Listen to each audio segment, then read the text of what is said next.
Ahoy there, folks. I'm Captain Benzie, and welcome back to another episode of the Cat Skull Academy, the series that aims to teach you everything you need to know about EVE Online, getting under the hood, breaking things apart, and showing you how it all works.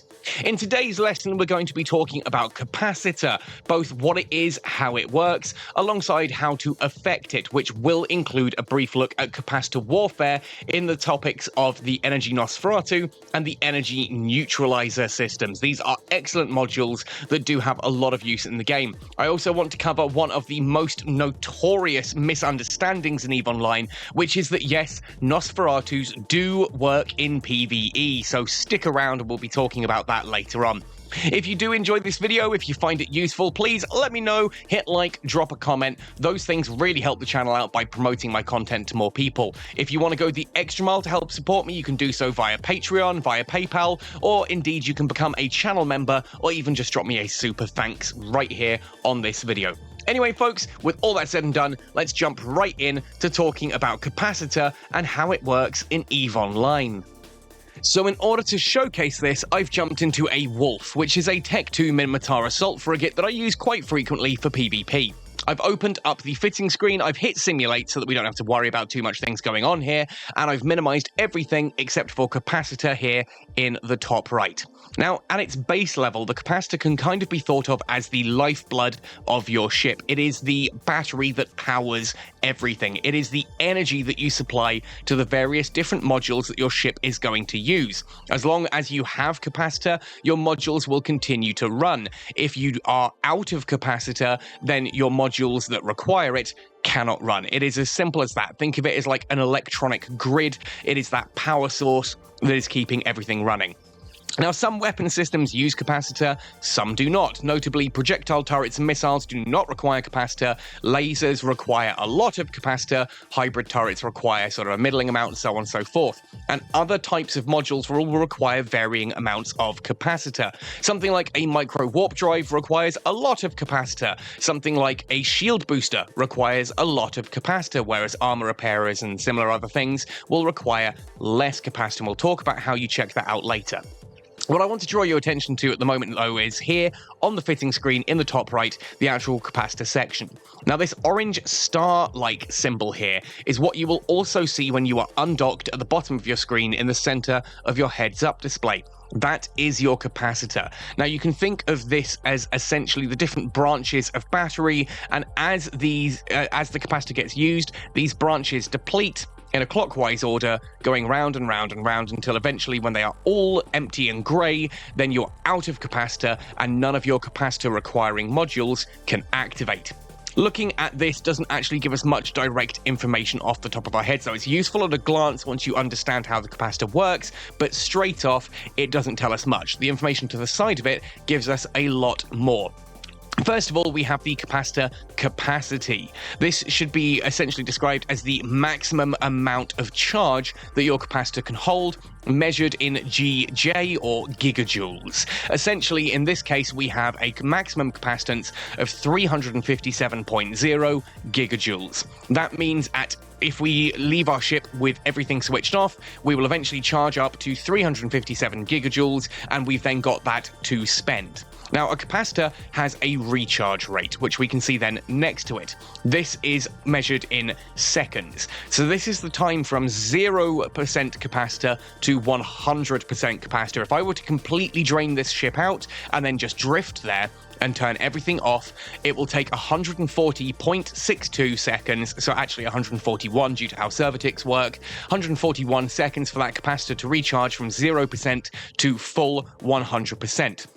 It is at this point, however, that I need to explain that capacitor does not recharge in a straight line. Your capacitor has a variable recharge rate. When your capacitor is near maximum, it recharges actually fairly slowly. Whereas once it's around about 30 to 25%, I think the exact figure's around the 27% margin, when it's around 27%, that recharge rate is a lot stronger. You are getting more gigajoules per second second coming back into the capacitor. Now, this has two effects. It means that when you first turn your modules on, it can look like you're draining capacitor quite quickly. But once it starts getting a little bit lower and that recharge rate picks up, you may find that you stabilize a little bit further down, and we'll talk about that in just a second. However, it should be noted that if you ever allow your capacitor to cross that 27% line, then the opposite becomes true. That recharge rate starts to decrease again until your capacitor is at 0%, which is when it is essentially as low a recharge rate as it would have been at 99%, right? This is referred to as a capacitor's break point. It gets stronger as you go towards that 27%, and then once you cross that 27%, the recharge rate drops off and becomes weaker. This means the lower your capacitor goes below 27%, the harder it can be to recharge it. Therefore, if you see your capacitor hitting about 35 to 30%, that's when you want to start managing things so that you do not cross that line, because crossing that line, it can be hard to get back over that capacitor break point and actually start to properly recharge again. This is also referred to in regards to our delta value here, our excess capacitor recharge rate. This is basically how much additional recharge we're getting on top of whatever it is that we're doing. So right now I've got all of my modules switched off, but if I were to turn some of these on, let's find one of these that doesn't require too much capacitor. So here we can see activating the assault damage control barely touches our capacitor at all. We lose 1.7% by activating that. That's not a great example. Let's instead have a look at, say, the warp scrambler. Yep, again, that's a nice little gentle thing here. You can see that we are getting a 5.5 gigajoules per second excess capacitor recharge rate. That's what's going to hold us at 92.8%. If we have nothing else activated other than the warp scrambler, we will sit at 92.8%. Essentially, every time that activates, it will drain charge from our capacitor. Our capacitor will then recharge back up to that level, and that's where it will stabilize at that 92.8%. If I were to turn on the micro warp drive, you can see that goes a lot lower. We suddenly become stable at 61.8%. That is far lower. And this delta can kind of be thought of as the amount of capacitor that can be taken away from you before you then become unstable. Right now, this is stable. It means that everything can be sustained indefinitely. If I just drift in space with these modules switched on as they currently are, my capacitor will drop down to that 61.8% mark, where it will then stabilize.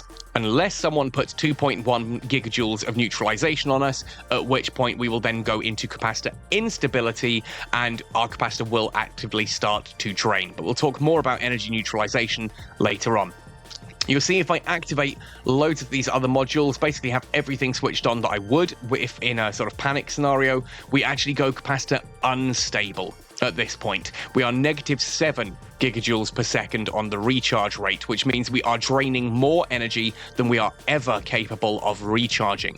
If I undocked and activated everything like this, it is going to drain down to 0% capacitor, and it will do so in 36 seconds, as shown by the depletion rate here in the top right. 36 seconds is all the time I have in order to run everything before I am out of capacitor completely. And if I turn off all these other modules, you'll see that if I'm just running that ancillary armor repairer without any of the charges in it, I'll have 1 minute and 25 seconds. If I then activate the micro warp drive, that drops down to 40 seconds of charge time. And again, that is from 100%. So you can see that this is going to drain my capacitor fairly quickly. Now, there are other sort of influences on this. I've got a micro warp drive fitted. It's worth just briefly mentioning that if we have a look at a micro warp drive, it drops our capacitor's capacity by 20%. That's just for having it fitted. That means if I actually if you look at here currently 357 gigajoules, if I were to unfit that micro warp drive, my maximum capacitor actually goes up to 446 gigajoules, right? That's because I've got a micro warp drive fitted. So just having that fitted is going to drop my capacitor. Activating things is then going to reduce the stability on my capacitor until eventually we go unstable.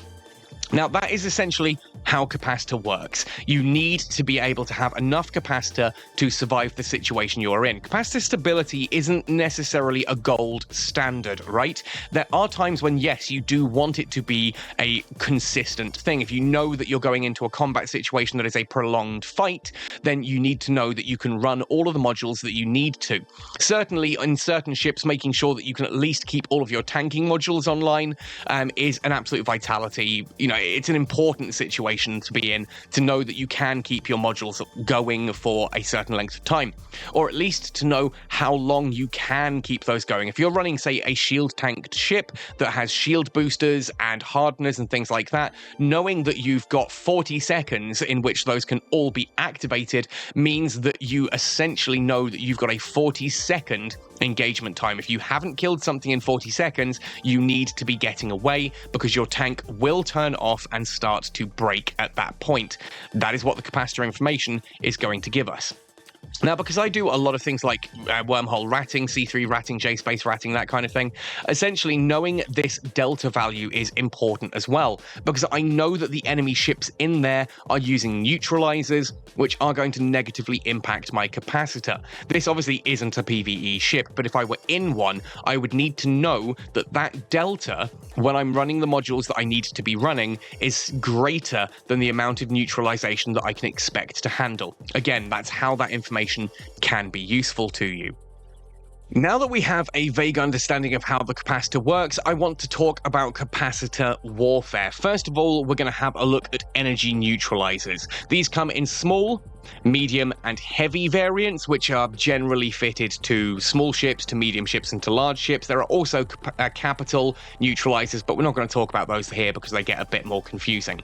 Essentially, what a neutralizer does is reduces your opponent's capacitor. It essentially drains your opponent's capacitor of energy. You are attacking their capacitor, hence this is referred to as capacitor warfare. And you can see here on the small energy neutralizer 2, neutralizes a portion of the energy in the target ship's capacitor. If we go across to the attributes, you can see how this works. Now, in order to activate it, it has its activation cost on our ship. That is going to cost us 45 gigajoules of our own capacitor every time we want to activate this.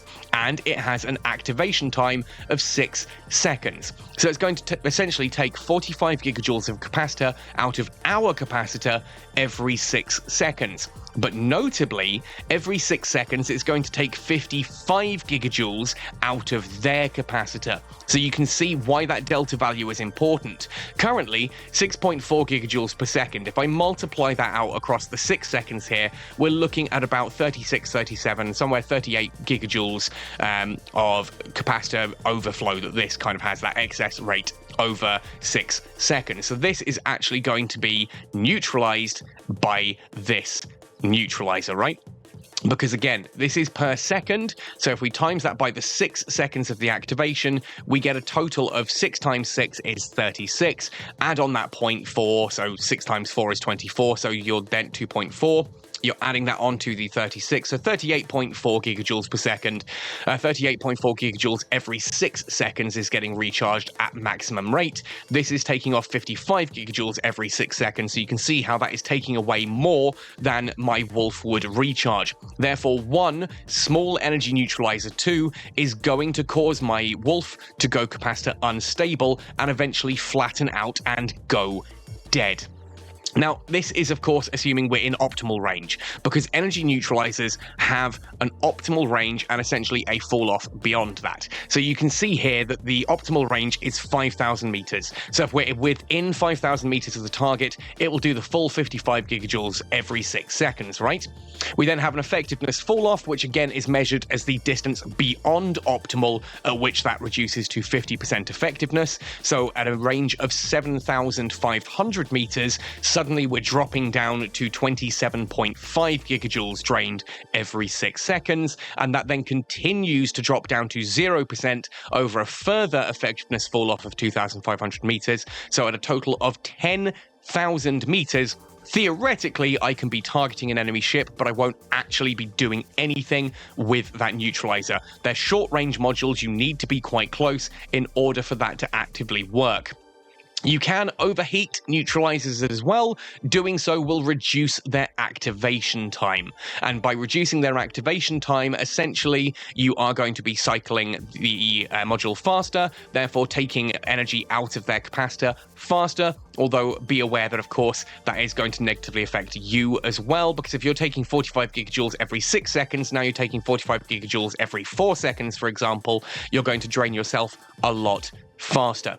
So energy neutralizers, very useful for PvP in that they allow you to reduce your opponent's capacitor and theoretically make them unstable, maybe switch off any modules that they have. You might be able to disarm their tank completely by neutralizing them and making sure that they don't have enough energy to power all of their shield boosters or armor repairers or whatever, allowing you to break their tank.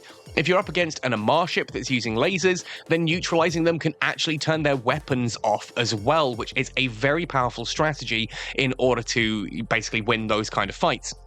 It must be noted, however, that an energy neutralizer does not work in PvE. NPCs in EVE Online have static capacitors. They have a certain amount of gigajoules in their capacitor, and nothing that you or I can do will alter that amount. But that's energy neutralizers. Let's talk about Nosferatus next.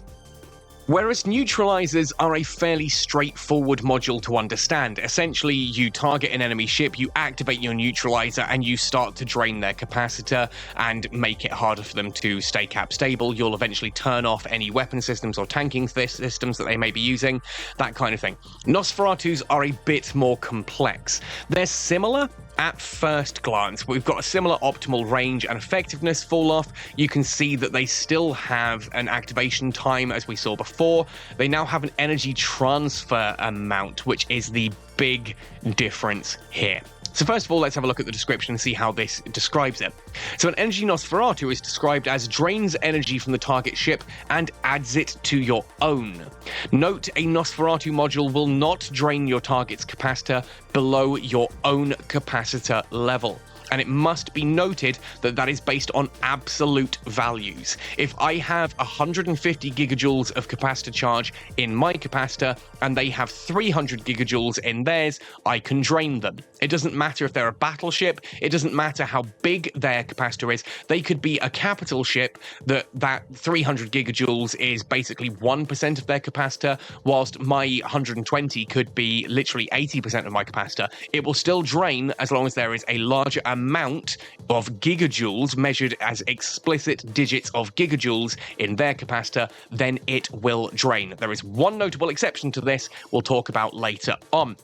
But for now, understand that if you have fewer gigajoules in your capacitor than your opponent has in their capacitor, then an energy Nosferatu will work.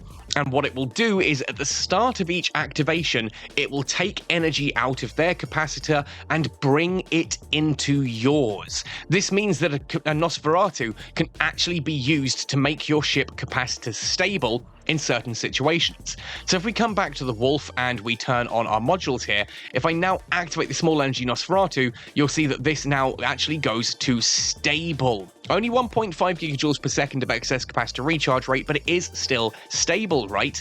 This is, of course, assuming that we are within the optimal range of that energy Nosferatu, which is only 5,000 meters. If we go out to the fall-off of now a full range of 7,500, that Nosferatu is only at half effectiveness. We will not be cap stable. Now, the fitting screen doesn't actually show you that information. You kind of have to math that out yourself. But I can kind of see that because this is only barely cap stable, if I were to go beyond that optimal range, I'm probably going to come outside of capacitor stability.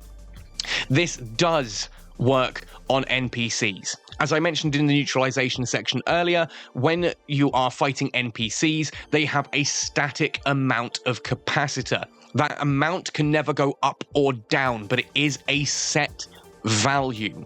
What that means is that if you activate an energy Nosferatu on an NPC ship, if they have more capacitor in their more capacitance, more gigajoules in their capacitor, you will gain the benefit of the Nosferatu drain. You won't actually reduce their total capacitor. If they've got 200 gigajoules and you've got 100 gigajoules, if this cycles, you will increase your gigajoules, but you will not decrease theirs because NPC capacitors are static, right? Nothing can affect the amount of gigajoules in there, but the amount of gigajoules in their capacitor does provide a reference for your Nosferatu to figure out whether or not you have quote-unquote drained energy. This means Nosferatus do work against NPCs as long as your capacitor is below theirs in terms of absolute value of gigajoules. What this can mean, if, for example, looking at this wolf right now, I've got a maximum capacitor of 357.0 gigajoules. If I were targeting an enemy ship that has 250 gigajoules of capacitor, then if I am lower than 250 gigajoules, my Nosferatu will pull me up to that 250 gigajoules. But as soon as I hit, say, 251 gigajoules, I now have more in my capacitor than the enemy ship has. They've still got 250, I've now got 251. My Nosferatu won't drain anything. I will not gain the benefit of that.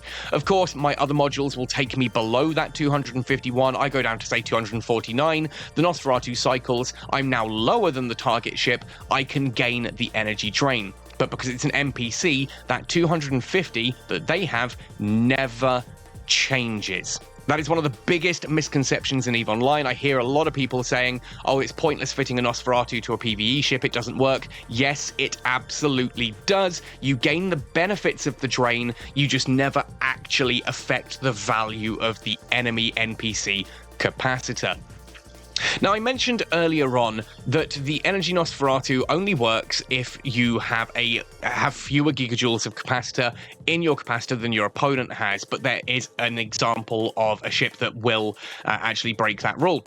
If we come into the ship tree and we go into the Blood Raider Covenant section and have a look at any one of these ships and go into their traits, they have all the Blood Raider ships have this roll bonus here. Energy Nosferatu fitted to the ship will drain target ship's capacitor regardless of your own capacitor level. What this means is that I can be flying a crew ore, for example, I can have 500 gigajoules of capacitor and my opponent can be on 100, and my Nosferatu will continue to lower theirs. This also applies the drain effect. So in PvE, if I'm sitting at 80% of my capacitor, say I've got 300 gigajoules of capacitor and I'm targeting an NPC that only has 200, I will still drain it. I will still gain the benefit. But again, the amount of gigajoules that enemy NPC ship has doesn't actually change. You will never reach a situation where you can neutralize an enemy ship to the point that its modules turn off in PvE. That doesn't happen. What this essentially means for the Blood Raider ships is that they are able to use an Energy Nosferatu kind of as if it were a neutralizer. They don't have to worry about whether or not they are above the target's capacitance. They will still continue to drain, even when the crew ore itself or any of the other Blood Raider ships are at 100% capacitor. They will continue to drain with Nosferatus. Remember, energy neutralizers don't have that restriction. They will just continue to drain as long as you've got the capacitor to activate the module. It's also worth noting that these do then obviously get bonuses to energy Nosferatus and energy neutralizers as well, which makes them very, very scary at capacitor warfare. Anyway, folks, that is about everything that I want to talk about in regards to energy neutralization and warfare. If you are looking to stabilize your capacitor a bit more, then of course a Nosferatu can help you out with that. You can also use things like capacitor boosters or capacitor batteries. There are rigs that you can use as well that will increase the maximum size of your capacitor or increase the recharge rate. I'm not going to cover those in depth in this video. I just want to mention briefly at this point that those do exist. So check out the rigs if you need a bit of extra capacitor to try and get yourself cap stable or to a better stability point. Also look at cap batteries, capacitor batteries and cap boosters. Those will help you out as well. Obviously, there are other little tricks. Micro warp drives, as we've already mentioned, lower your maximum capacitance. So if you are struggling with capacitor stability, maybe fit an afterburner instead of a micro warp drive. I don't know, it depends on what kind of you're looking for. Also here with the small ancillary armor repairer, same with ancillary shield boosters, they'll use your capacitor if they don't have charges, so loading charges into those means that they'll use those charges instead of your capacitor. That will help you maintain capacitor stability. Anyway, that is about it for today's video, folks. Hopefully that has put to bed some of the constant confusion that is regarding Capacitor, regarding Nosferatus, regarding Neutralizers. If you think I've missed anything, drop it in the comment section down below. And if you are new to EVE Online, check out the comments. It's always a great place to get some additional tips and tricks from other members of the community. Come join the Catskull Discord as well. Great way to talk to people who are playing EVE Online and can answer your questions. Great, obviously the best way to apply for Catskull if you want to join the corporation, but even if you don't want to join the corporation and you just want to talk to other like-minded EVE Online players, it's a great place to do it.